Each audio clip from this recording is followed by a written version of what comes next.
Hello बच्चों, कैसे हैं आप। आई होप आप सब अच्छे होंगे और आपकी पढ़ाई काफ़ी अच्छी चल रही होगी। तो स्वागत करते हैं आज की हमारी एक नई वीडियो में, एक नए लेक्चर में। आज इस लेक्चर के अंदर हम क्लास 11th का टॉपिक स्टार्ट करेंगे। जैसे कि मैंने इंट्रोडक्शन वीडियो में बताया था कि लास्ट के 3 दिन हम 12th क्लास के पोर्शन को कंप्लीट करेंगे और फर्स्ट के जो 3 डेज़ हैं उसमें हम 11th क्लास को स्टार्ट करेंगे, जिससे 11th के बच्चों को भी हेल्प मिल सके, 12th को भी। और जो ड्रॉपर होते हैं जिनको 1 साल के अंदर कंप्लीट सिलेबस करना होता है तो उनको भी इससे हेल्प मिलेगी। तो आज हम स्टार्ट करने वाले हैं सबसे पहला चैप्टर, जिसका नाम है the cell unit of life. हम सबसे पहले इसको इसलिए पढ़ते हैं क्योंकि हमें पता होना चाहिए कि सेल क्या होती है। अगर हमें सेल का ही आइडिया नहीं होगा तो हमें ऑर्गेनिज्म के बारे में नहीं पता लगेगा, सेल के अंदर कौन कौन से ऑर्गेनील होते हैं, वो कैसे फंक्शन करते हैं, तो हमें कुछ भी पता नहीं लगेगा। इसलिए सबसे पहले हम एक लिविंग ऑर्गेनिज्म की जो बेसिक यूनिट होती है, जिससे वो बना होता है, उसके बारे में स्टडी करने वाले हैं। तो सबसे पहले हम स्टार्ट करते हैं सेल के बारे में कि सेल क्या होती है। सबसे पहले अगर हम चैप्टर को स्टार्ट करें तो हम पढ़ते हैं कि जो सेल होती है ये पार्ट होता है सेल बायोलॉजी का। तो हम यहाँ पर सेल बायोलॉजी के बारे में स्टडी करने वाले हैं और हम देखने वाले हैं कि क्या होती है। तो सबसे पहले हम देखने वाले हैं यहाँ पर कुछ बेसिक पॉइंट के बारे में कि जो सबसे पहले होती है साइटोलॉजी। क्या होती है सबसे पहले? साइटोलॉजी। तो सबसे पहले हम क्या देखने वाले हैं कि साइटोलॉजी क्या होती है। तो अगर आप यहाँ पर देखते हो तो आपको 2 वर्ड देखने को मिलेंगे यहाँ पर। पहला होता है साइटो और दूसरा होता है लॉजी। क्या होता है? पहला साइटो, सेकंड होता है लॉजी। तो जो साइटो होता है, साइटो मीन्स होता है सेल। क्या होता है? Cyto means cell. और लॉजी मीन्स लोगस, जिसका मतलब होता है टू स्टडी। क्या होता है? To study. मीन्स सेल की स्टडी करने को, सेल के अंदर क्या क्या हो रहा है उसकी स्टडी करने को हम क्या बोलते हैं? साइटोलॉजी। तो क्या होगी इसकी definition? Study of cell. Study of cell, बिल्कुल आसान भाषा में हमने लिखा है study of cell is known cytology.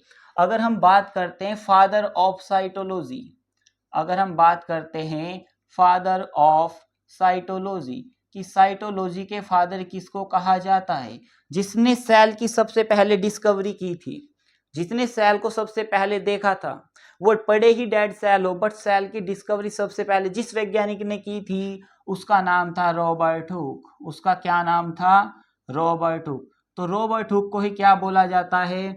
Robert Hooke को ही क्या बोला जाता है? फादर ऑफ साइटोलॉजी बोला जाता है। ठीक है, थोड़ा सा आगे बढ़ते। हमने साइटोलॉजी को देखा कि साइटो मीन्स सेल होती है, लॉजी मीन्स लोगस मतलब to study, study of cell is known as cytology. Father of cytology कौन होते हैं? रॉबर्ट हुक होते हैं। अब हम बात करने वाले हैं सीधा सेल के बारे में। तो सीधा हम चैप्टर के अंदर जाते हैं और हम देखते हैं कि सेल क्या होती है। जैसे ही हम सेल की स्टडी करेंगे तो हम बात करेंगे कि सेल बनी कैसे होती है, लेकिन सबसे पहले जो भी सेल की डेफिनेशन होती है वो देखना सबसे ज्यादा जरूरी होता है। तो जो सबसे पहले हम देखने वाले, हमारी सबसे पहले हेडिंग है वो क्या है? सेल। तो सेल को जब हम देखते हैं तो सबसे पहले हम लिखते क्या है कि it is a structural, it is a structural and functional unit of life. Functional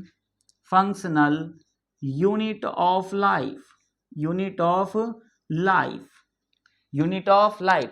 तो हमने क्या देखा कि ये स्ट्रक्चरल और फंक्शनल यूनिट होती है किसी भी लाइफ की। अब यहाँ पर एक वर्ड आया है लाइफ। लाइफ क्या होती है? दूसरी हम बात करेंगे स्ट्रक्चरल क्या होता है, और वर्ड आया है फंक्शनल। तो सभी को हम तोड़ तोड़ के पढ़ेंगे कि हमें पता होना चाहिए कि सेल को स्ट्रक्चरल और फंक्शनल यूनिट ऑफ लाइफ क्यों बोला जाता है। तो सबसे पहले अगर हम यहाँ पर बात करें लाइफ की, सबसे पहले हम बात करते हैं किसकी? लाइफ की। कि लाइफ क्या है, क्योंकि हमने बोला है कि स्ट्रक्चरल और फंक्शनल यूनिट तो होती है, बट किसकी होती है? आप बोलोगे सर लाइफ की होती है। तो लाइफ क्या होती है? अगर आप लाइफ की बात करते हो तो आप क्या बोलते हो कि सर इसके अंदर तो आते हैं लिविंग ऑर्गेनिज्म। इसके अंदर कौन आते हैं? Living organism. क्या आते हैं? Living organism. बिल्कुल सही बात है, लिविंग ऑर्गेनिज्म, बिल्कुल सही बात है, living organism. Okay, living organism की अगर हम बात करते हैं, इस लिविंग ऑर्गेनिज्म के अंदर इस लिविंग ऑर्गेनिज्म के अंदर कुछ प्रोसेस होते हैं। जैसे अगर कोई भी लिविंग ऑर्गेनिज्म है, उस लिविंग ऑर्गेनिज्म को तुम लिविंग ही क्यों बोलते हो, तो उसके कुछ कैरेक्टर होते हैं जिसके बेस पे उसको क्या बोला जाता है, लिविंग बोला जाता है। तो उसी के अंदर सभी के सभी प्रोसेस चलते हैं। सबसे पहला जो मेन इंपॉर्टेंट पॉइंट है वो है मेटाबॉलिज्म। क्या होता है मेटाबॉलिज्म? कि कोई भी लिविंग ऑर्गेनिज्म अगर लिविंग है, अगर उसके अंदर लाइफ एग्जिस्ट कर रही है, तो उसके अंदर क्या हो रहा होगा, मेटाबॉलिज्म। मेटाबॉलिज्म का मतलब क्या होता है, उसके अंदर कोई प्रोडक्ट या तो बन रहा होगा या उसके अंदर कोई प्रोडक्ट टूट रहा होगा। जैसे कि आप बात करते हो फोटोसिंथेसिस की, तो फोटोसिंथेसिस में क्या होता है, ग्लूकोज का फॉर्मेशन होता है प्लांट सेल के अंदर। आप बात करते हो रेस्पायरेशन की, रेस्पायरेशन में माइटोकॉन्ड्रिया क्या करता है, हेल्प करता है किसमें, एनर्जी को बनाने में। एनर्जी कैसे बनती है, जब हम ग्लूकोज खाते हैं, ग्लूकोज को यूटिलाइज किया जाता है, उसका ब्रेक डाउन किया जाता है, एनर्जी बनती है। ग्लूकोज को जब तोड़ा जाता है तो क्या बनता है, CO2, और CO2 के साथ साथ क्या बनता है, H2O। अरे बनता है या नहीं बनता? तो उसको क्या बोलते हैं, कैटाबॉलिज्म। तो ये कैटाबॉलिज्म हो या एनाबॉलिज्म हो, सभी में क्या होता है, ये सेल के अंदर चलता है। और ये लिविंग की ही बात होती है, नो लिविंग के अंदर कभी भी मेटाबॉलिज्म नहीं चलता। तो अगर मेटाबॉलिज्म हो रहा है, वो लिविंग ऑर्गेनिज्म है, इसका मतलब उसके अंदर लाइफ प्रेजेंट है। सही है। सेकेंड है रिप्रोडक्शन। कहीं ना कहीं क्या करेगा, वो रिप्रोडक्शन भी करेगा। अरे कुछ केस को छोड़ देते हैं, एक्चुअल में जनरली तो क्या होता है, अगर कोई लिविंग सेल है और सेल कोई अर्थ पर आई है, तो उसका मेन पर्पस ही होता है रिप्रोडक्शन करना, अपनी जनरेशन को मेंटेन करके रखना, इस अर्थ के ऊपर अपनी प्रोजेनी को बना के रखना, अपने अस्तित्व को बना के रखना। और अस्तित्व कब बनता है, जब वो क्या करती है, रिप्रोडक्शन करती है। अगर वो रिप्रोडक्शन करना बंद कर देगी तो अर्थ के ऊपर से उस ऑर्गेनिज्म की, उस स्पीसीज का अस्तित्व ही खत्म हो जाएगा। तो अपने एग्जिस्टेंस को बनाए रखने के लिए कोई भी सेल क्या करती है, रिप्रोडक्शन करती है। तो आगे चलते हैं हम कि मेटाबॉलिज्म होता है, रिप्रोडक्शन होता है सेल के अंदर, और क्या होता है, सेल कॉन्शियसनेस होती है, रेस्पॉन्सिवनेस होती है, रेस्पॉन्सिवनेस। अरे अगर कोई ऑर्गेनिज्म लिविंग है, अगर हमने उसको टच किया, सपोज कोई बैक्टीरिया है, आपने मेडिसिन खाई बैक्टीरिया को मारने के लिए, तो बैक्टीरिया ये चाहता है कि मैं मरूं नहीं, वो अपने आप को प्रोटेक्ट करेगा। और वो अपने आप को अगर प्रोटेक्ट कर रहा है, इसका मतलब तुमने उसको स्टिमुलस दिया मारने के लिए, उसने अपने आप को प्रोटेक्ट किया बचने के लिए। तो क्या हुआ, जो हमने स्टिमुलस दिया उसको, उसके अगेंस्ट उसने क्या किया, रिस्पॉन्ड किया। इसी को क्या बोलते हैं, रिस्पॉन्सिवनेस, कॉन्शियसनेस। ठीक है ना। तो कोई भी अगर लिविंग ऑर्गेनिज्म है तो उसके अंदर ये प्रॉपर्टी होंगी। अगर ये लिविंग ऑर्गेनिज्म की प्रॉपर्टी है, इसका मतलब उसके अंदर लाइफ है, उसके अंदर सभी प्रोसेस चल रहे हैं, उसके अंदर कोई प्रोडक्ट टूट रहा है या कोई प्रोडक्ट उसके अंदर बन रहा है। ठीक है ना। उसके अंदर सेलुलर ऑर्गेनाइजेशन है, तो बहुत सारी प्रॉपर्टीज होती हैं यहाँ पर। ठीक है। तो हमने बात करी लाइफ की, हमने कुछ बेसिक से पॉइंट देखे, ज्यादा डिटेल में लाइफ के नहीं जाते। हमने ये वर्ड बोलने की कोशिश की क्योंकि हमने यहाँ पर लाइफ को लिखा है, तो हमें मतलब पता होना चाहिए कि एक्चुअल में लाइफ का मतलब क्या होता है। उसके बाद हमने क्या देखते हैं, हमारे पास वर्ड है स्ट्रक्चरल एंड फंक्शनल। लाइफ तो हमें पता लग गया कि क्या होती है लाइफ। अब स्ट्रक्चरल और फंक्शनल यूनिट क्यों बोला जाता है सेल को, स्ट्रक्चरल और फंक्शनल यूनिट क्यों बोला जाता है, हम उसके ऊपर बात करने वाले हैं। तो अब यहाँ पर हम देखते हैं कि क्यों बोला जाता है। तो हम यहाँ पर देखते हैं स्ट्रक्चरल और फंक्शनल यूनिट क्यों बोला जाता है, तो उसका रीजन क्या है, तो सबसे पहले हम देखते हैं कि सेल एक्चुअल में बनती कैसे है। तो आपको समझ में आएगा कि स्ट्रक्चरल भी क्या होता है और फंक्शनल भी क्या होता है। तो थोड़ा सा हम बिल्कुल बेसिक से चलते हैं। हम देखते हैं कि हमारे पास क्या होते हैं। ऐसे हमारे पास एक इलेक्ट्रॉन है, हमारे पास प्रोटॉन है, हमारे पास न्यूट्रॉन है। जब ये आपस में मिलते हैं तो आपको पता है इनसे बनता है क्या, इनसे बनता है एटम। अरे इनसे क्या बनते हैं, एटम बनते हैं। बिल्कुल सही बात है, बिल्कुल बेसिक से चल रहे हैं। जब बहुत सारे एटम आपस में मिलते हैं तो आप बोलोगे कि सर इनसे बनते हैं मॉलिक्यूल। अरे इनसे क्या बनते हैं, मॉलिक्यूल बनते हैं। अब ये जो मॉलिक्यूल होते हैं ये अलग अलग टाइप के हो सकते हैं, ठीक, कैसे? इनऑर्गेनिक मॉलिक्यूल हो सकते हैं, ऑर्गेनिक मॉलिक्यूल हो सकते हैं। तो जब पहले इनऑर्गेनिक मॉलिक्यूल होते हैं, पहले कौन से होते हैं? Inorganic molecule. अरे कौन से होते हैं? Inorganic molecule. और उसके बाद कौन से होते हैं? Organic molecule. कौन से होते हैं? Organic molecule. तो इनऑर्गेनिक से क्या बनते हैं? ऑर्गेनिक ही बनते हैं। जब इनके अंदर और ज्यादा इवोल्यूशन होता रहा तो इनके ऊपर कवरिंग आई तो कॉम्प्लेक्स स्ट्रक्चर बनी, सिंपल मॉलिक्यूल बने, उसके बाद कॉम्प्लेक्स मॉलिक्यूल बने, और ये एक सेल जैसी स्ट्रक्चर में इनके ऊपर एक लेयर बन गई जिसको बाद में क्या नाम दिया गया? सेल का नाम दिया गया। क्या नाम दिया गया उसको? सेल का नाम दिया गया। अरे क्या नाम दिया गया? सेल का नाम दिया गया। सही है। फिर क्या हुआ कि अलग अलग सेल आपस में मिलना स्टार्ट हुई। जब अलग अलग सेल आपस में मिली तो क्या देखा गया कि इन्होंने बनाया टिश्यू।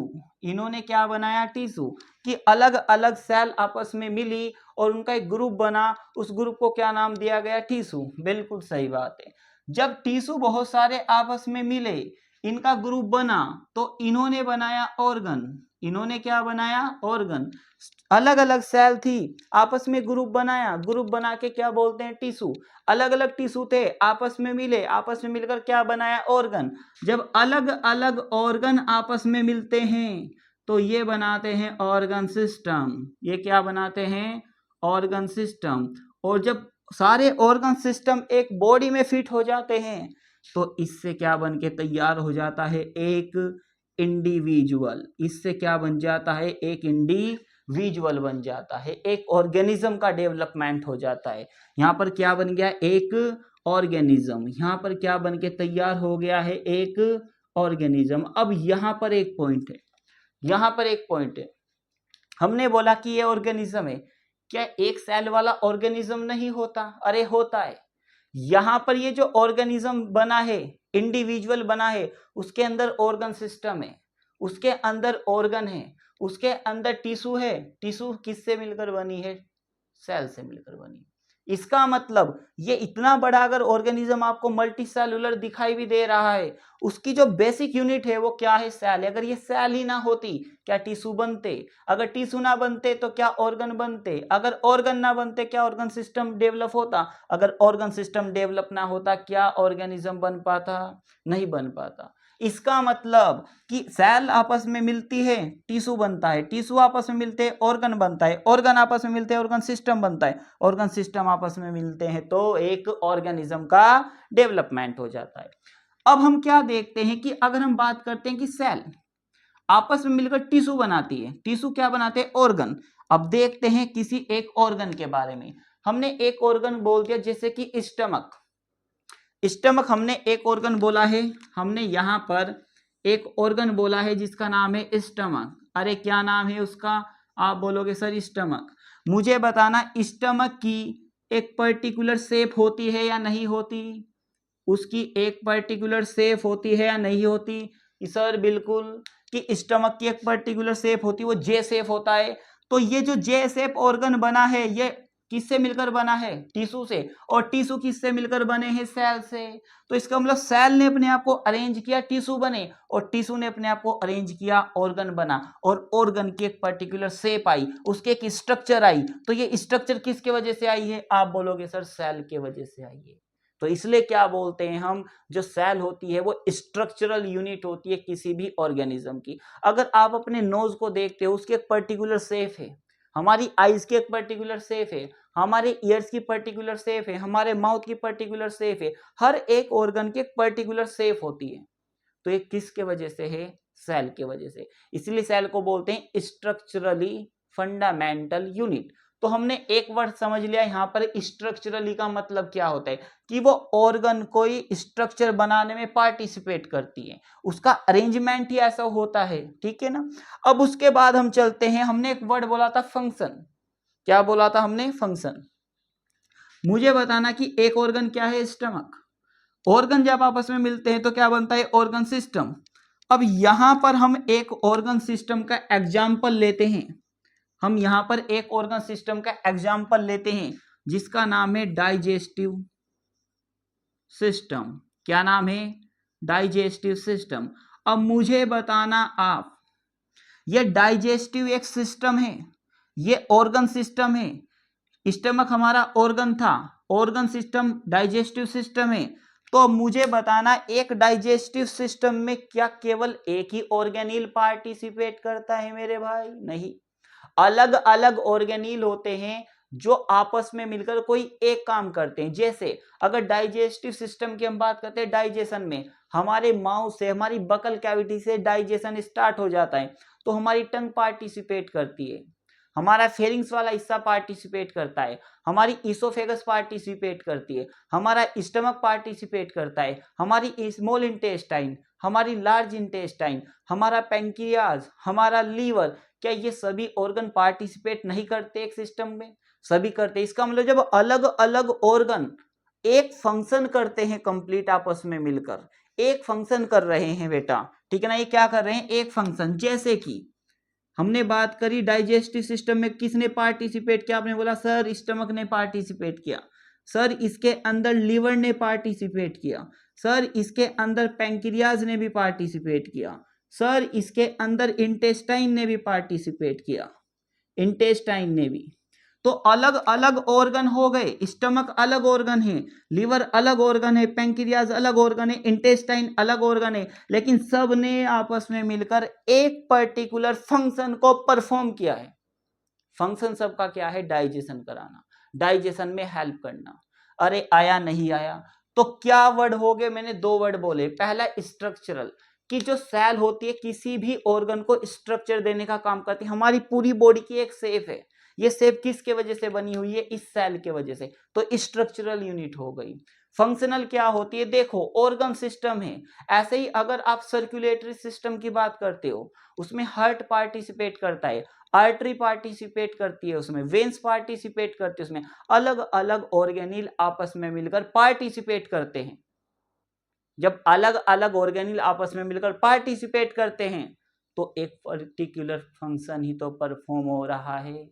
तो मैं यही बता रहा हूं कि जो सेल होती है उसे स्ट्रक्चरल यूनिट क्यों बोला जाता है, फंक्शनल यूनिट क्यों बोला जाता है? क्योंकि स्ट्रक्चर देने का वर्क करती है तो स्ट्रक्चरल यूनिट है, और पर्टिकुलर आपस में मिलकर एक फंक्शन भी परफॉर्म करती है। अलग अलग ऑर्गेनील थे, आपस में मिले, एक सिस्टम में पार्टिसिपेट किया और एक फंक्शन को परफॉर्म किया। इसी को क्या बोलते हैं हम?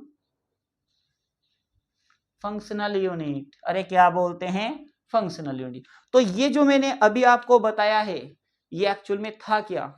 ट्रेलर, सेल की डेफिनेशन जो एनसीईआरटी ने लिखी हुई है। अब हम बात करते हैं बेसिक सी यूनिट की।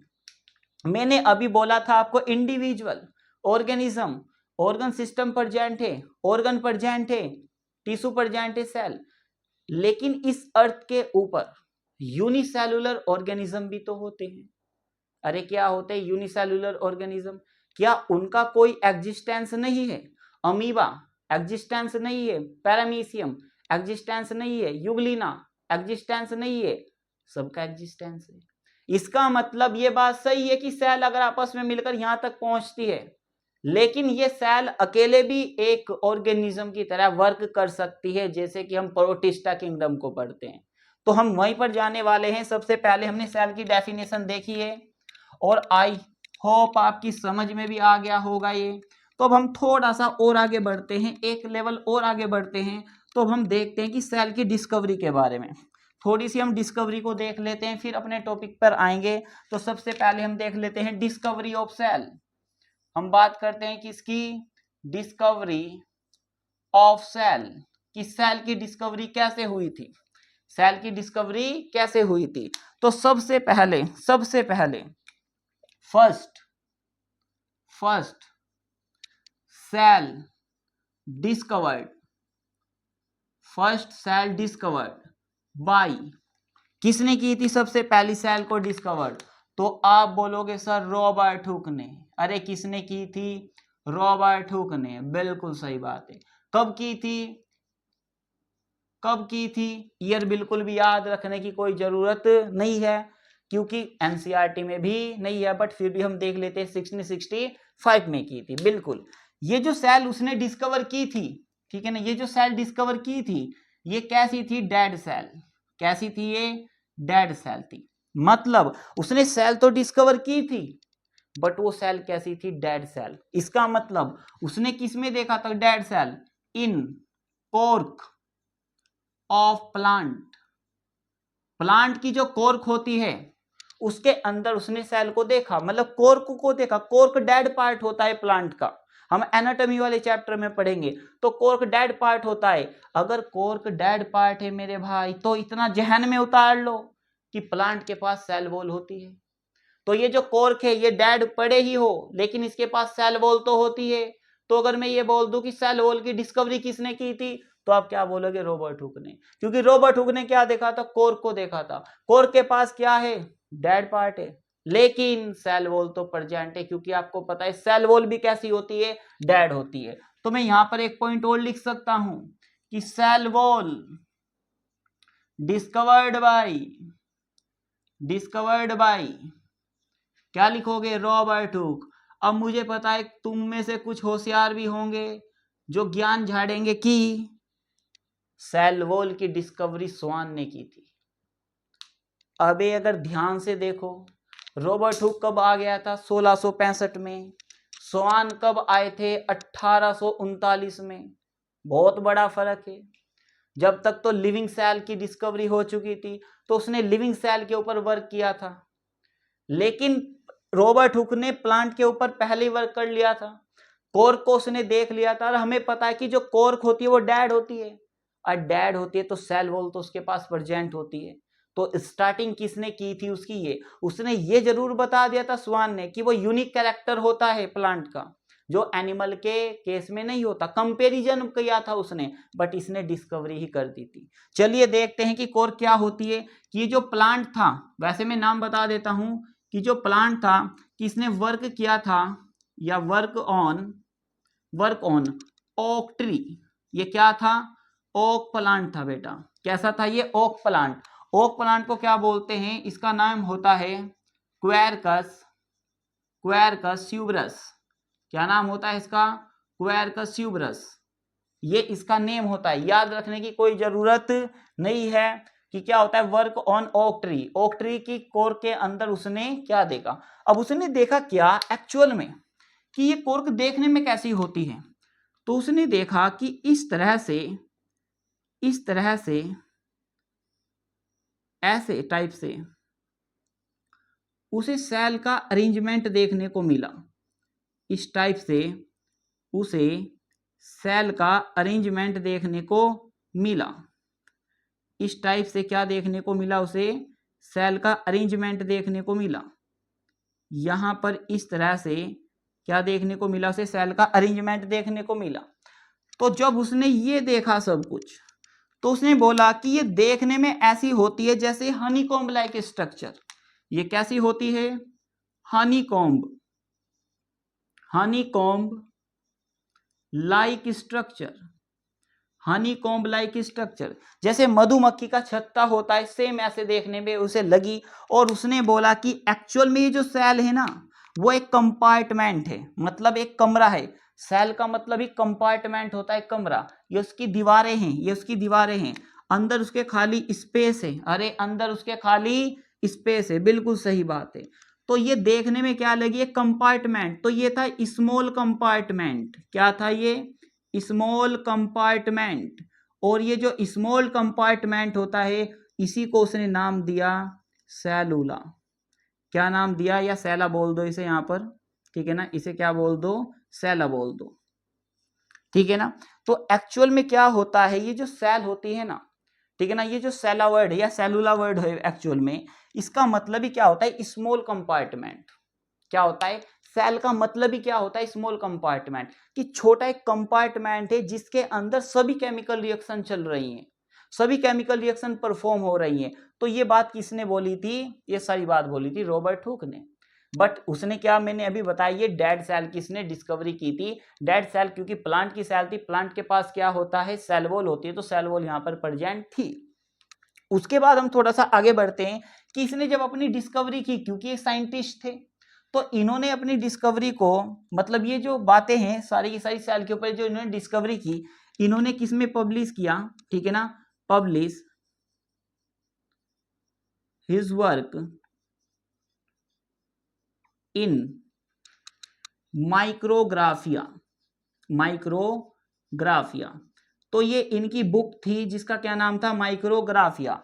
इसके अंदर इन्होंने ये सारी बातों को लिखा था, ठीक है ना। तो चलिए थोड़ा सा आगे चलते हैं हम। ये हमने डेड सेल की बात करी। अब उसके बाद आते हैं लिविंग सेल के बारे में।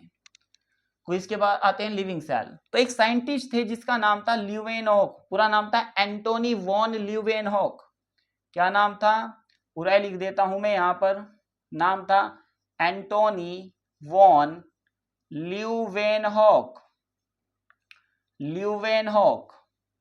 क्या नाम था, एंटोनी वॉन ल्यूवेनहॉक। इन्होंने क्या किया था, first time discovered living cell. सबसे पहले इन्होंने क्या देखा, सबसे पहले लिविंग सेल को इन्होंने डिस्कवर्ड किया। अब ये जो लिविंग सेल थी क्या थी, एक्चुअल में मैं बता दूं रॉबर्ट हुक एक साइंटिस्ट थे, बट एंटोनी वॉन ल्यूवेनहॉक कोई एक व्यापारी थे, ना कि कोई साइंटिस्ट थे। तो ये रेसे का व्यापार करते थे, तब भी इन्होंने सेल की डिस्कवरी कर दी थी यहाँ पर। तो इन्होंने सबसे पहले लिविंग सेल को देखा। इन्होंने आरबीसी, बैक्टीरिया, स्पर्म जैसी स्ट्रक्चर को देखा, और इन्होंने अपनी खुद की क्या बनाई, माइक्रोस्कोप बनाई। और वो जो इन्होंने माइक्रोस्कोप उस समय बनाई थी बहुत ही सिंपल टाइप की थी, बट उसकी जो रेजुलेशन पावर है वो आज के समय में जो माइक्रोस्कोप है उनसे भी ज्यादा है, उनके जितनी है। तो मतलब बहुत ही कम समय में इन्होंने इतना सब कुछ किया। ये कोई साइंटिस्ट नहीं थे, तो इनकी बातों पे किसी ने ध्यान भी नहीं दिया। ये बार बार समझाने की कोशिश करते थे, कोई इनकी बातों पर विश्वास नहीं कर रहा था। बाद में रॉबर्ट हुक ने इनके वर्क को देखा, समझा और बोला कि बिल्कुल सही बोल रहा है ये। तो इन्होंने बोला कि फर्स्ट टाइम जो लिविंग सेल की डिस्कवरी की इन्होंने, तो इन्होंने क्या बोला, जैसे कि इन्होंने बोला कि आरबीसी की स्ट्रक्चर को इन्होंने देखा, ब्लड के अंदर होती है। इन्होंने किसको देखा, बैक्टीरिया को देखा, ठीक है ना। इन्होंने स्पर्म जैसे स्ट्रक्चर को देखा। तो इन्होंने क्या बोला, ये जो सभी हैं, सभी के सभी कैसी होती हैं, लिविंग है। सभी की सभी क्या है, लिविंग है। और इन सबको मिलाकर इन्होंने एक नाम दिया, इन्होंने इन सबको बोला एनिमेक्यूल्स। क्या बोला इन्होंने इनको, एनिमेक्यूल्स। ये सभी के सभी क्या होते हैं, एनिमेक्यूल्स होते हैं, और सभी के सभी क्या से होते हैं, लिविंग होते हैं, ठीक है। थोड़ा सा हम और आगे बढ़ते हैं। जब हम आगे बढ़ते हैं तो एक साइंटिस्ट थे जिनका नाम था रॉबर्ट ब्राउन। जिनका क्या नाम था, रॉबर्ट ब्राउन। अब ये जो रॉबर्ट ब्राउन थे, इन्होंने क्या किया था, इन्होंने डिस्कवर्ड किया था न्यूक्लियस को। डिस्कवरी ऑफ न्यूक्लियस, जो सेल होती है उसके अंदर क्या होता है, न्यूक्लियस होता है। उसकी डिस्कवरी किसने की थी, रॉबर्ट ब्राउन ने। ईयर भी हम पढ़ेंगे, आगे पढ़ेंगे, जब हम न्यूक्लियस के स्ट्रक्चर के बारे में पढ़ेंगे तो हमें पता है कि कहाँ पे किसकी डिस्कवरी हुई थी, किस ईयर में। उसके बाद हम बात करते हैं कि एक साइंटिस्ट थे जिनका नाम था फ्लेमिंग। जिनका क्या नाम था, Fleming.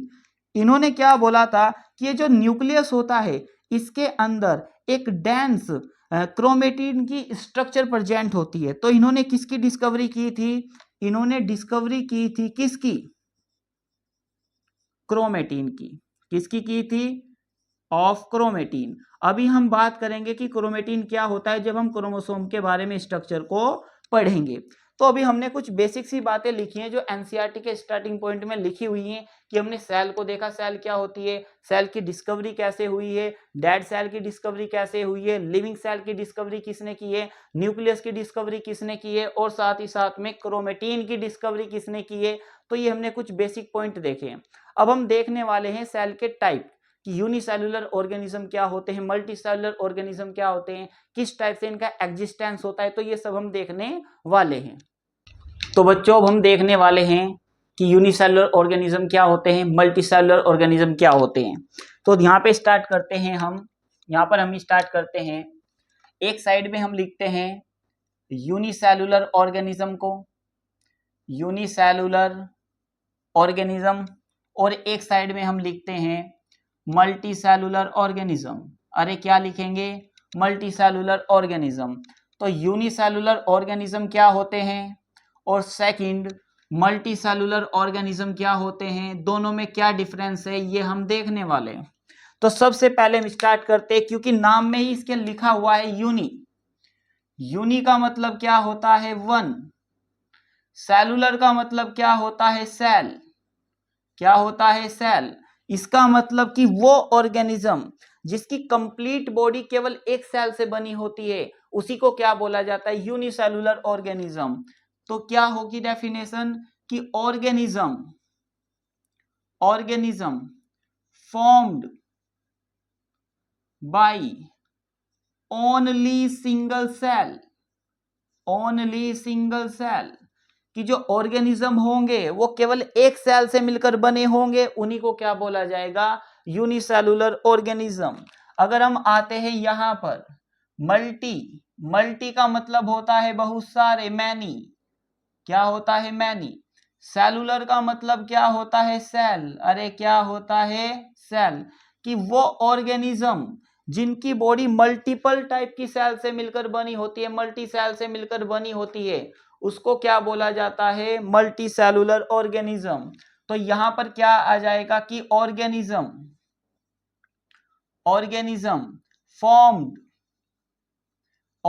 Formed by multiple cell. तो इसको क्या बोलते हैं हम? Multi cellular organism. जिनकी बॉडी मल्टीपल सेल से मिलकर बनी होगी, मल्टी सेलुलर ऑर्गेनिज्म। और जिनकी बॉडी केवल एक सिंगल सेल से मिलकर बनी होगी, यूनिसेलुलर ऑर्गेनिज्म। उसके बाद हम बात करते हैं कि अगर ये यूनिसेलुलर ऑर्गेनिज्म है तो इसकी बॉडी के जितने भी प्रोसेस होते हैं, जितनी भी क्रियाएं होती हैं, वो सभी के सभी एक सिंगल सेल के अंदर ही कंप्लीट होते हैं। तो यहां पर ऑल रिएक्शन या all activity occurs in single cell. तो हमने क्या लिखा कि जितनी भी एक्टिविटी होती हैं वो सभी की सभी एक सेल के अंदर ही कंप्लीट होती हैं। बट यहां पर क्योंकि पता है ऑर्गेनिज्म मल्टी सेलुलर है, तो सेल जो होती है आपस में मिलकर टिश्यू बनाती है, और टिश्यू आपस में मिलकर ऑर्गेनिज्म बनाते हैं, और क्या बनाते हैं? ऑर्गन बनाते हैं। ऑर्गन आपस में मिलकर ऑर्गन सिस्टम बनाते हैं, जो अभी हमने देखा है। और अलग अलग ऑर्गन मेरे भाई अलग अलग काम कर रहे थे, या सारे ऑर्गन आपस में मिलकर एक भी काम कर रहे थे। जैसे कि लीवर क्या करता है? बहुत सारे काम करता है, एंजाइम्स बनाता है, ऑर्निथिन साइकिल चलता है तो यूरिया भी बनाता है, प्रोटीन डाइजेशन भी करता है, मतलब सब कुछ कराने में हेल्प करता है, ग्लाइकोजन को स्टोर भी करता है। उसी तरह से मैं यहां पर बोल रहा हूं कि यहां पर all activity perform different cell, अलग अलग सेल में परफॉर्म हो सकती हैं, बिल्कुल हो सकती हैं, क्योंकि अलग अलग ऑर्गन में अलग अलग सेल हैं, बहुत सारे सेल मिलकर एक ऑर्गन बना हुआ है, डिफरेंट सेल। तो इसको बोलते हैं मल्टी सेलुलर ऑर्गेनिज्म। बिल्कुल। अगर हम बात करते हैं कि यूनिसेलुलर ऑर्गेनिज्म की, इनके अंदर एक पॉइंट हमेशा याद रखना, ये जो बेसिकली डिवाइड करते हैं, डिवीजन करते हैं, तो इनके अंदर ग्रोथ एंड रिप्रोडक्शन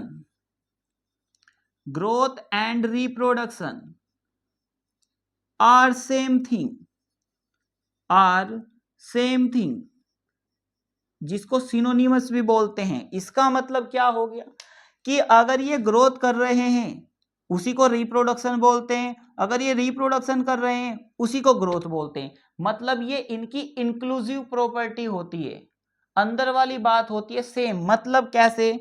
हमने यहां पर एक ऑर्गेनिज्म को ड्रॉ किया है, हमने यहां पर एक ऑर्गेनिज्म बनाया, हमने बोला ये जो ऑर्गेनिज्म है इसका नाम है अमीबा।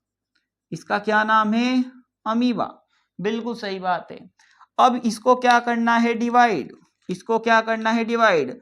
तो ये अपनी बॉडी को क्या करता है? दो पार्ट में डिवाइड करता है। तो इससे कितनी सेल बनेगी? इससे दो सेल बन के तैयार होती हैं। तो इससे यहां पर एक सेल ये बन गई, और यहां पर एक सेल ये बन गई, और ये जो एक्चुअल में डॉटर सेल बनी है तो ये क्या है, ये न्यू अमीबा ही है। क्या है, ये न्यू अमीबा ही है, जो छोटे बाद में बड़े होके ऐसे ही हो जाएंगे। अगर आप ध्यान से देखो, पहले सेल का नंबर कितना था, 1 था, अब सेल का नंबर कितना हो गया, 2। सेल का नंबर बढ़ा है, सेल का मास बढ़ता है, उसी को क्या बोला जाता है, ग्रोथ। अगर सेल का नंबर बढ़ा है तो ग्रोथ हुई है, नहीं हुई है, बिल्कुल सर ग्रोथ हुई है। अगर आप देखो कि यहाँ पर एक अमीबा था, इसने 2 अमीबा बना दिए, तो रिप्रोडक्शन भी तो हो गया मेरे भाई। इसका मतलब ग्रोथ और रिप्रोडक्शन एक साथ ही तो हो रहे हैं, ठीक है ना। वही ग्रोथ होती है, वही रिप्रोडक्शन होता है, सेम थिंग होता है, नहीं होता, बिल्कुल सही बात है।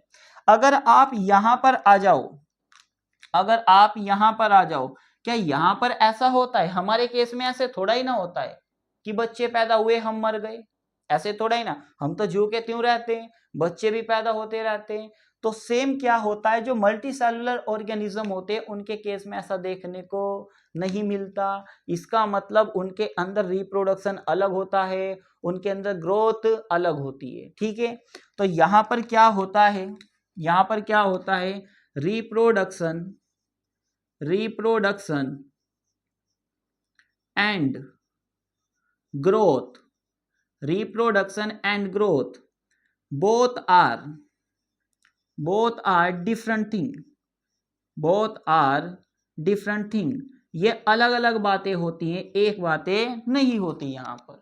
तो ये हमने कुछ पॉइंट देखे, आगे हम और भी पढ़ेंगे, ठीक है ना, कि यूनिसेलुलर ऑर्गेनिज्म है, मल्टीसेलुलर ऑर्गेनिज्म है, एक ही सेल के अंदर सब कुछ कंप्लीट हो जाता है, यहाँ पर अलग अलग सेल पार्टिसिपेट करती है, अलग अलग सेल आपस में मिलकर टिश्यू बनाती है, इनके अंदर टिश्यू अब्सेंट होते हैं, क्योंकि यहाँ पर यूनिसेलुलर तो केवल सेल ही तो होगी मेरे भाई, टिश्यू तो नहीं होंगे, बट यहां पर क्या होंगे, टिश्यू प्रेजेंट होंगे, क्योंकि वो मल्टी सेलुलर ऑर्गेनिज्म है। अब मल्टी सेलुलर ऑर्गेनिज्म दिमाग में छाप लो, टिश्यू वाले लेवल का भी हो सकता है, ऑर्गन लेवल का भी हो सकता है, ऑर्गन सिस्टम लेवल का भी हो सकता है, और पूरी बॉडी का लेवल का तो होगा ही होगा, सिंपल सी बात है। तो मैं यही बता रहा हूं आपको कि जो यूनिसेलुलर ऑर्गेनिज्म होते हैं उसके अंदर केवल सेल होती है, लेकिन जब हम मल्टी सेलुलर की बात कर सकते हो सकता है टिश्यू लेवल ऑर्गेनाइजेशन हो, ऑर्गन लेवल ऑर्गेनाइजेशन हो, या फिर ऑर्गन सिस्टम लेवल ऑर्गेनाइजेशन हो सकता है। तो अलग अलग ये केस हमें देखने को मिलते हैं इसके केस में। तो हमने यूनिसेलुलर ऑर्गेनिज्म को देखा है, दूसरा हमने मल्टी सेलुलर ऑर्गेनिज्म को देखा है, बिल्कुल सही बात है। अगर अब आपसे मैं एक पॉइंट पूछूं कि मैंने यहाँ पर यूनिसेलुलर ऑर्गेनिज्म को लिखा है, इसका मतलब एक सेल के अंदर ही सब कुछ हो रहा है कंप्लीट, इसको टिश्यू की तो कोई जरूरत नहीं है। इसका मतलब हम क्या बोल सकते हैं कि जो यूनिसेलुलर ऑर्गेनिज्म होता है उनका इंडिपेंडेंट एग्जिस्टेंस होता है। सिंपल सी बात, पॉइंट फिर सुनो, कि जो यूनिसेलुलर ऑर्गेनिज्म है, क्योंकि एक सेल से मिलकर बना हुआ है, एक सेल के अंदर ही सब कुछ हो रहा है, देखो सब कुछ कर रहा है भाई ये, ठीक है ना, रिप्रोडक्शन भी कर रहा है, ग्रोथ भी कर रहा है, रिस्पायरेशन भी कर रहा है, एक्सक्रीशन भी कर रहा है, सब कुछ कर रहा है एक सिंगल सेल के अंदर ही। तो हम क्या बोल सकते हैं कि जो सिंगल सेल होती है, जो यूनिसेलुलर ऑर्गेनिज्म होते हैं, उनका इंडिपेंडेंट एग्जिस्टेंस होता है and all activity occurs in a single cell. तो यहां पर हम एक पॉइंट लिख लेते हैं, ये आपने नोट डाउन कर लिया होगा, ठीक है। तो यहां पर हम एक पॉइंट लिख लेते हैं, क्या, यहां पर हम एक पॉइंट ऐड कर लेते हैं कि जो सेल होती है यूनिसेल वाली, यूनिसेलुलर जो ऑर्गेनिज्म होते हैं उसके अंदर हम क्या देखते हैं, नोट पॉइंट में जो एनसीईआरटी की लाइन है, मैं घर से नहीं लिख रहा, एनसीईआरटी ने लिख रखा है, पहली लाइन पे आप पढ़ोगे कि जो यूनिसेलुलर ऑर्गेनिज्म होते हैं, यूनिसेलुलर ऑर्गेनिज्म, तो पहला पॉइंट क्या है, इंडिपेंडेंट एग्जिस्टेंस। इसका मतलब क्या होता है मेरे भाई, कि जो यूनिसेलुलर ऑर्गेनिज्म होते हैं सभी रिएक्शन को, सभी एक्टिविटी को परफॉर्म कर सकते हैं, और ये अकेले रहते हैं, बिल्कुल सही बात है, अकेले रहते हैं, और कोई। दूसरा पॉइंट क्या बोलता है, ऑल फंक्शन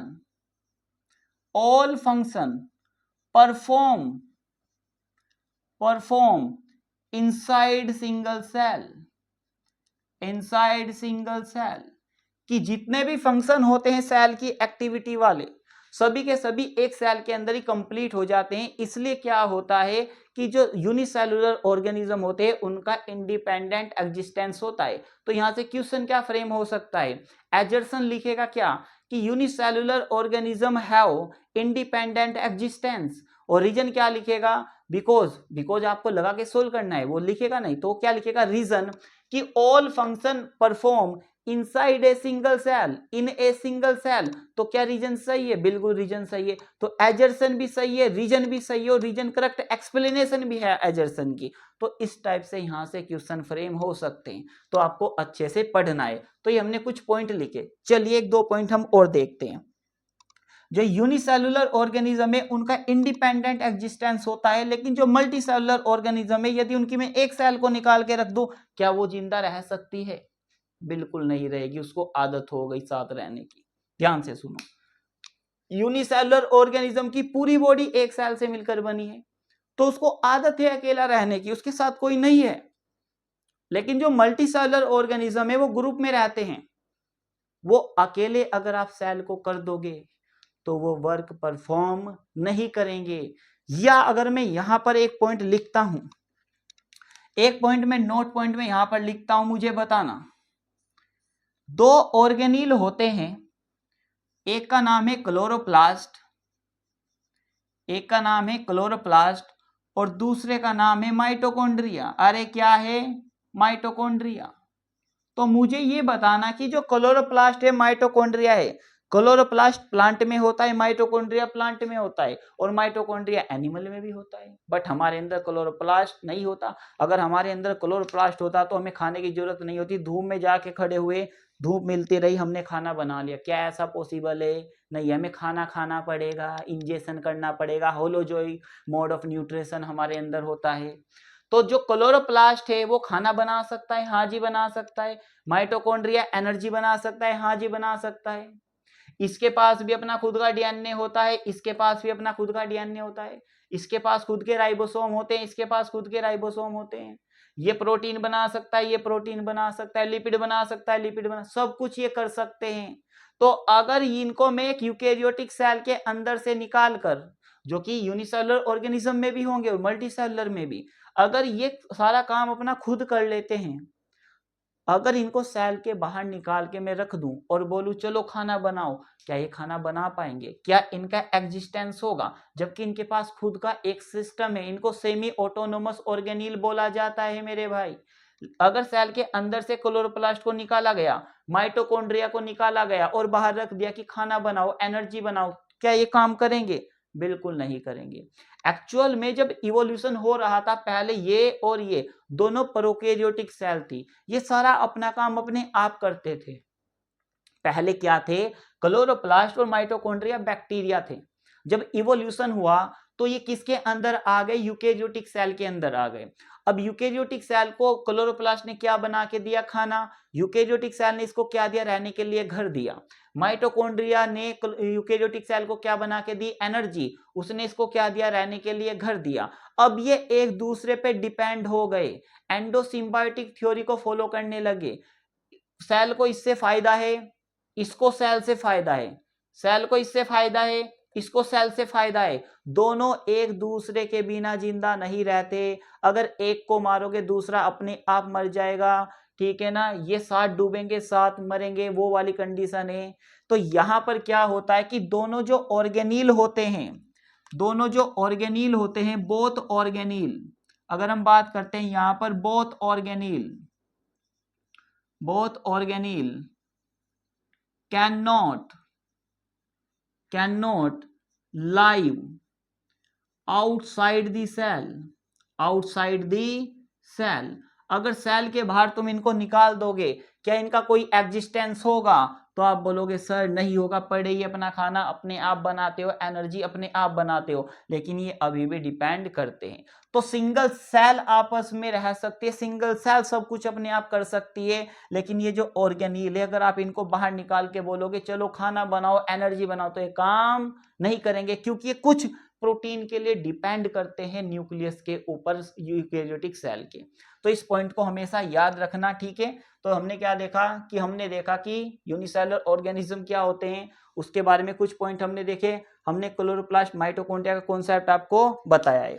अब मैं आपको बताने वाला हूं यहां पर दूसरे टाइप के कुछ डिफरेंस। जैसे हमारे पास क्या होती है, एक होती है प्रोकैरियोटिक सेल और एक होती है यूकेरियोटिक सेल। हमें पता है कि हम पूरे डिटेल में प्रोकैरियोटिक सेल को पढ़ेंगे, यूकेरियोटिक सेल को पढ़ेंगे, लेकिन हम यहाँ पर हल्का सा डिफरेंस देख लेते हैं ताकि थोड़ी सी हमें नॉलेज हो जाए।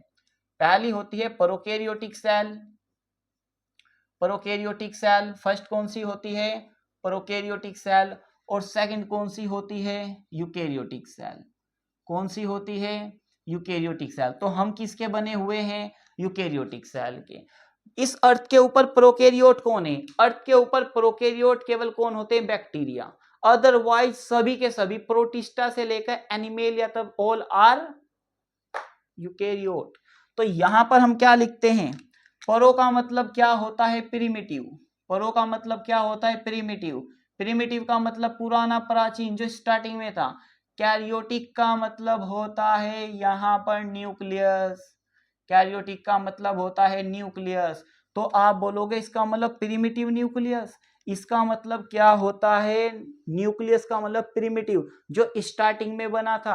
और वो जो स्टार्टिंग में न्यूक्लियस बना था उसके अंदर न्यूक्लियर मेम्ब्रेन एब्सेंट थी। इसका मतलब हम क्या बोलते हैं कि जो प्रोकैरियोटिक सेल होती है उसके अंदर कोई न्यूक्लियस नहीं होता। न्यूक्लियस के नाम पर उसके अंदर क्या होता है? न्यूक्लियोइड होता है, मींस उसका जेनेटिक मटेरियल होता है। तो हम यहाँ पर क्या लिखते हैं? इसमें न्यूक्लियस एब्सेंट होता है। तो हम क्या लिखते हैं इसके अंदर? Nucleus absent. ये जो प्रिमिटिव न्यूक्लियस है इसको बोलते हैं हम न्यूक्लियोइड। इसको हम क्या बोलते हैं? न्यूक्लियोइड बोलते हैं। न्यूक्लियोइड का मतलब क्या होता है? ये नेक्ड डीएनए होता है इसका। ये क्या होता है इसका? नेक्ड डीएनए, खुला हुआ डीएनए, जिसके ऊपर किसी भी प्रकार की कोई कवरिंग नहीं है, उसी को क्या बोलते हैं? नेक्ड डीएनए बोलते हैं। ठीक है। सेकंड हम बात करते हैं कि जितने भी प्रोकैरियोटिक सेल होती हैं all are unicellular. All are unicellular. कि सारे के सारे प्रोकैरियोट कैसे होते हैं? यूनिसेलुलर होते हैं, सिंगल सेल के होते हैं, कभी भी मल्टीसेलुलर नहीं होते। चलिए आगे चलते हैं। नेक्स्ट, जो प्रोकैरियोटिक सेल होती है वो सिंपल टाइप की सेल होती है। कैसी होती है? सिंपल सेल होती है। बट इसका जो बिहेवियर होता है, जो इसका होता है वो कॉम्प्लेक्स होता है। वो कैसा होता है? कॉम्प्लेक्स होता है। इसके ऊपर हम बात करेंगे कि मतलब सेल तो ये सिंपल है, अरे सिंपल ही सेल है, इसके अंदर कोई भी आपको ऑर्गेनिल देखने को नहीं मिलता मेम्ब्रेन वाला, ठीक है ना इसके अंदर न्यूक्लियस देखने को मिलता, बहुत ही सिंपल है। लेकिन बिहेवियर ऐसा है कि कहीं पे लेके चले जाओ वहीं पर एडजस्ट हो जाती है। आर्की बैक्टीरिया बहुत हाई टेम्परेचर पर रह लेते हैं, बहुत ही लो पीएच पर रह लेते हैं। मैथेनोजन बैक्टीरिया रूमिनेंट पार्ट में रह लेते हैं, ठीक है ना। तो ये अलग अलग कंडीशन में सर्वाइव कर सकते हैं। इनके अंदर मेटाबॉलिक डाइवर्सिटी देखने को मिलती है, आपको न्यूट्रिशनल डाइवर्सिटी देखने को मिलती है। मैक्सिमम ये पैरासिटिक होते हैं, एनिमल के ऊपर, प्लांट के ऊपर, बैक्टीरिया, मतलब कि ऐसे तुम देखते हो कि किसी से भी ये खाना ले लेते हैं, एनिमल से भी, प्लांट से भी। लेकिन क्या होते हैं, कुछ ऑटोट्रोफिक भी होते हैं, अपना खाना अपने आप भी बना लेते हैं और नाइट्रोजन को फिक्स भी करते हैं। तो बैक्टीरिया जो होते हैं हानिकारक तो होते हैं ये ह्यूमन के लिए, लेकिन ये फायदेमंद भी होते हैं कुछ। तो ध्यान रखना इसमें क्या होता है, हमने क्या बोला? सिंपल सेल होती है, बिहेवियर कॉम्प्लेक्स होता है। इनके अंदर membrane bound organelle, membrane bound organelle, organelle absent होते हैं, अब्सेंट होते हैं। मतलब इनके अंदर मेम्ब्रेन बाउंड ऑर्गेनील, मेम्ब्रेन वाले ऑर्गेनील नहीं पाए जाते। लेकिन इसके अंदर क्या होता है? इसके अंदर राइबोसोम प्रेजेंट होता है। इसके अंदर क्या होता है? राइबोसोम प्रेजेंट होता है, जो कैसा होता है? 70S टाइप का होता है। इसको आगे हम डिटेल में पढ़ेंगे, अभी बस याद रख लो कि राइबोसोम इसके अंदर होता है, 70S टाइप का होता है, प्रोटीन बनाने का वर्क करता है। अगर हम आते हैं किसके ऊपर? यूकेरियोटिक के ऊपर। यू का मतलब होता है ट्रू, यू का मतलब होता है ट्रू, और कैरियोट का मतलब होता है मेरे भाई यहां पर न्यूक्लियस से। किससे होता है? न्यूक्लियस से। इसका मतलब क्या होगा? यहां पर ट्रू न्यूक्लियस प्रेजेंट होगा। क्या होगा? ट्रू न्यूक्लियस प्रेजेंट होगा। इसका मतलब इसका जो डीएनए है वो प्रेजेंट होगा कहां पर? न्यूक्लियस के अंदर। तो जो डीएनए है प्रेजेंट इनसाइड न्यूक्लियस, कहां पर देखने को मिलेगा? न्यूक्लियस के अंदर इसका डीएनए हमें देखने को मिलेगा। अरे कोई डिफरेंस नहीं है। सर थोड़ा सा आगे बढ़ते हैं। हमने क्या बोला कि यहां पर दिमाग में छाप लो, ऑल आर यूनिसेलुलर। बट ये कैसे होते हैं?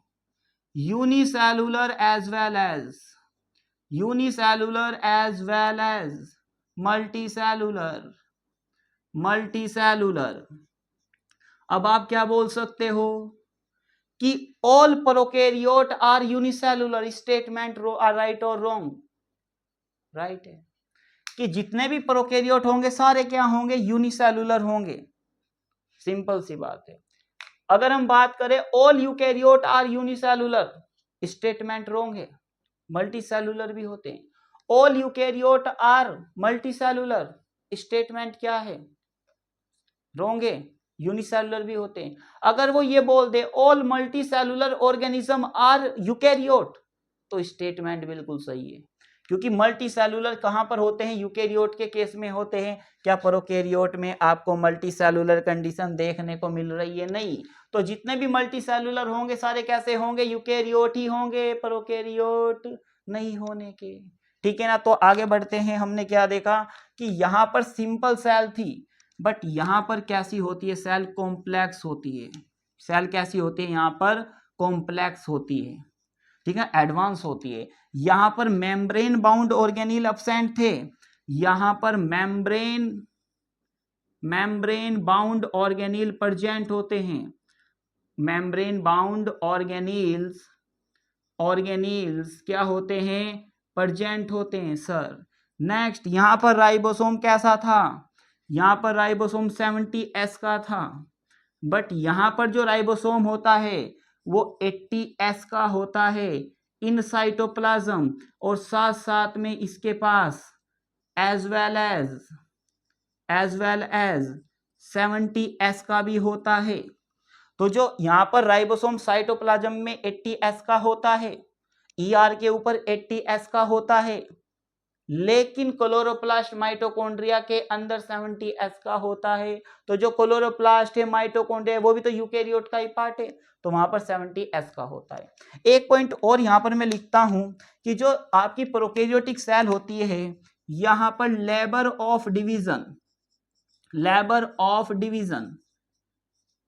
अब्सेंट होता है। क्या होता है? अब्सेंट। और यहां पर लेबर ऑफ डिवीजन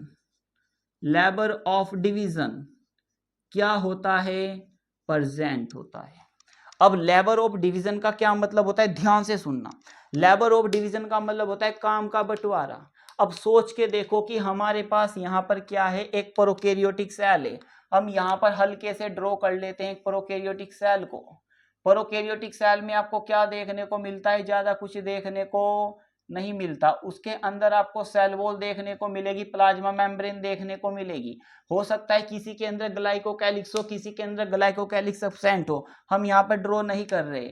इसके अंदर आपको क्या देखने को मिलता है? इसका जेनेटिक मटेरियल, जिसको आप न्यूक्लियोइड बोलते हो। और इसके अंदर ये जो खाली स्पेस है, सेमी फ्लूइड मैट्रिक्स है, जो एनसीईआरटी बोलती है, इसको बोला जाता है साइटोप्लाज्म। और इस साइटोप्लाज्म के अंदर आपको यहाँ पर इस मेम्ब्रेन से अटैच, इस प्लाज्मा मेम्ब्रेन से अटैच राइबोसोम दिखाई देते हैं।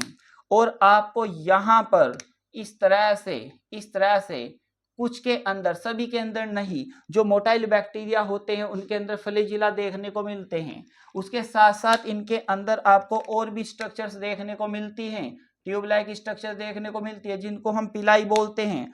और इनके अंदर आपको कुछ ब्रिसल लाइक स्ट्रक्चर भी देखने को मिलती है, जिनको फिमरी बोलते हैं। तो अब होता क्या है? इनके अंदर ज्यादा कुछ सिस्टम नहीं होता। इनकी जो अंदर वाली मेम्ब्रेन होती है, कुछ जगह से इस तरह से फोल्डिंग हो जाती है, जिससे क्रोमेटोफोर बनता है। सभी के अंदर नहीं होता, क्रोमेटोफोर उन्हीं के अंदर होता है जो फोटोसिंथेटिक नेचर के होते हैं। और किसी के अंदर ये क्या हो जाती है? इस तरह से ऐसे हो जाती है। इसको बोलते हैं मीजोसोम, और मीजोसोम सभी के अंदर होती है क्योंकि रेस्पिरेशन में पार्टिसिपेट करती है। तो जनरली ये इस तरह से आपको सेल दिखाई देती है, सिंपल टाइप की सेल होती है। तो इसके अंदर ज्यादा कुछ काम होता ही नहीं है, तो इसके अंदर काम का बंटवारे की कोई जरूरत नहीं होती। लेकिन यूकैरियोटिक सेल एक कॉम्प्लेक्स सेल है, उसके अंदर प्रोटीन बनाने की काम अलग होता है। ईआर को बोल रखा है कि तुम प्रोटीन बनाओ राइबोसोम के साथ मिलकर। गोल्जी बॉडी को बोल रखा है तुम सीक्रेशन करो, तुम पैकेजिंग करो, तुम ट्रांसपोर्ट करो, तुम सोर्टिंग करो। ट्रांसपोर्ट को बोलते हैं ना इंट्रासेलुलर एक्स्ट्रासेलुलर, सोर्टिंग करो तुम, ठीक है। तुम मॉडिफिकेशन करो, प्रोटीन को लिपिड के साथ जोड़ो, प्रोटीन को कार्बोहाइड्रेट के साथ जोड़ो, एंजाइम बन रहे हैं बेटा इस तरह से। लाइसोसोम है, तुम डाइजेशन करो। वेसिकल है, माइटोकॉन्ड्रिया है, तुम एनर्जी बनाओ। क्लोरोप्लास्ट है, सेल के अंदर तुम फोटोसिंथेसिस करो, तुम खाना बनाओ। प्रोक्जिसोम है बेटा जी, ग्लाइओक्जिसोम है, स्पिरोसोम है, माइक्रोबॉडीज हैं, बहुत सारे ऑर्गेनील इसके अंदर आपको देखने को मिलते हैं। तो ये क्या काम करते हैं, अगर एक ऑर्गेनील प्रेजेंट होता, अलग अलग एक सेल के अंदर बहुत सारे फंक्शन हो रहे हैं 24 घंटे, अगर केवल एक ही ऑर्गेनील प्रेजेंट होता और उसी से हम खाना भी बनवाते, उसी से एनर्जी बनवाते, उसी से डाइजेशन कराते, उसी से ट्रांसपोर्ट कराते, सब कुछ एक ही ऑर्गेनील करता, तो वो थक जाता, जल्दी से सेल डेड हो जाती, सेनिसेंट हो जाती, डैमेज हो जाती, बीमारी हो सकती थी। तो क्योंकि बहुत सारा फंक्शन हो रहा है एक सेल के अंदर, तो काम के बंटवारे की जरूरत पड़ेगी। तो काम का बंटवारे से क्या होता है, सब में काम हम बांट देते हैं कि क्लोरोप्लास्ट तुम केवल खाना बनाओ, एटीपी का फॉर्मेशन माइटोकॉन्ड्रिया करेगा, लाइसोसोम डाइजेशन करेगा, गोल्जी बॉडी पैकेजिंग करेगी। तो सबको काम बांट के दे दिया कि तुम्हें ये काम करना है, तो किसी भी ऑर्गेनील के ऊपर ज्यादा जोर नहीं पड़ेगा और सेल भी आसानी से डैमेज नहीं होगी। तो यहां पर सिंपल है, इसलिए एक सेल के अंदर सब कुछ हो जाता है। लेकिन यहाँ पर सेल काफी कॉम्प्लेक्स है, तो एक सेल के अंदर काफी कुछ नहीं हो सकता, तो हमें अलग अलग ऑर्गेनील की जरूरत पड़ती है। तो यहाँ पर हमें क्या देखने को मिलता है, लेबर ऑफ डिवीजन प्रेजेंट होता है। क्या होता है यहाँ पर, लेबर ऑफ डिवीजन प्रेजेंट होता है। तो बेटा जी आज हम अपना लेक्चर यहीं पर रखते हैं, क्योंकि अभी हमने इस चैप्टर को स्टार्ट किया है। चैप्टर था cell the unit of life, class 11th है, और ये जो क्लास 11th है इसके हमने बैच का नाम रखा है निर्माण बैच। ऐसे ही जो 12th का हमारा बैच चल रहा है उसका नाम हमने परिणाम बैच रखा है, इसका नाम है निर्माण बैच। तो इसकी जो प्लेलिस्ट होगी आपको हमारे चैनल पर मिलेगी। निर्माण बैच प्लेलिस्ट में आपको सारे 11th के मिलेंगे टॉपिक, और 11th के लेक्चर मिलेंगे, और जो परिणाम बैच का प्लेलिस्ट है उसमें आपको सारे 12th के मिलेंगे। तो जो ड्रॉपर स्टूडेंट है वो 11th 12th दोनों को देखेंगे। 11th वाले हो सकते हैं वो 11th को भी देख सकते हैं, अगर वो थोड़े से ज़्यादा क्यूरियोसिटी वाले हैं कि 11th के साथ ही 12th पढ़ना चाहते हैं तो वो 12th के भी देख सकते हैं। और जो 12th के स्टूडेंट हैं जो केवल बोर्ड पर फोकस करते हैं, अभी उन्हें नीट से कोई लेना देना नहीं है, तो केवल वो 12th के देख सकते हैं। अगर उन्हें चाहते हैं कि 12th के साथ साथ ही हम नीट भी क्रैक करें या एक बार करके देख लेते, तो वो 11th के लेक्चर भी अटेंड कर सकते हैं। तो आपको प्लेलिस्ट दोनों की मिल जाएगी। आज हमने बेसिक सी बातें पढ़ी है, हम सेल थ्योरी पढ़ेंगे आगे अगले लेक्चर में। तो अभी मैंने बेसिक सा बताया है, इसको अच्छे से पढ़ना है, अच्छे से रिवाइज करना है, फिर हम मिलते हैं अगले लेक्चर में।